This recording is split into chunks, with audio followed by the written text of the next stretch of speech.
Hi, it's Steve. Today we'd like to show you how to change the high limit thermostat on your dryer.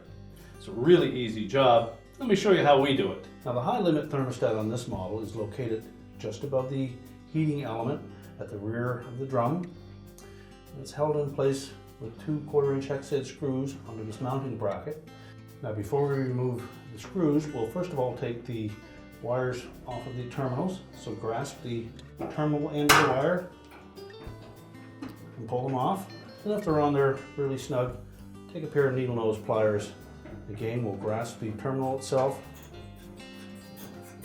and then pull them off. And take note of the condition of those terminals.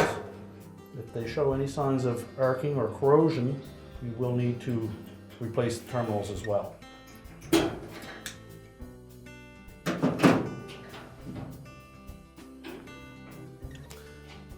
We have enough room, so we're going to remove the 2 mounting screws to the thermostat.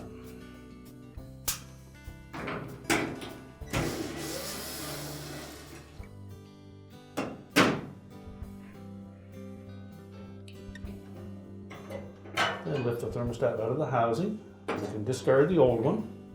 Now when installing the new one,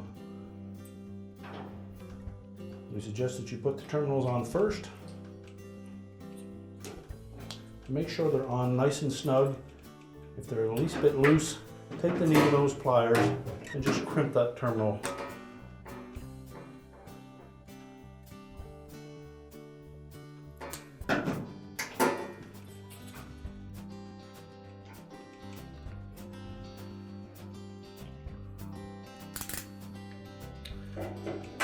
Line up the thermostat so the screw holes are lined up.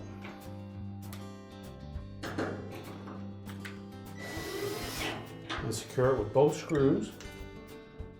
Now typically the reason that your high limit thermostat would fail is because of a restricted vent. So you want to inspect that and make sure that the vent cap on the outside of your home is free, there's an old bird's nest in it, or any sags that have accumulated lint and or water in them to restrict that air vent. And now we can close the dryer up. Just lower the top down, line up the locator pins, press it down into place.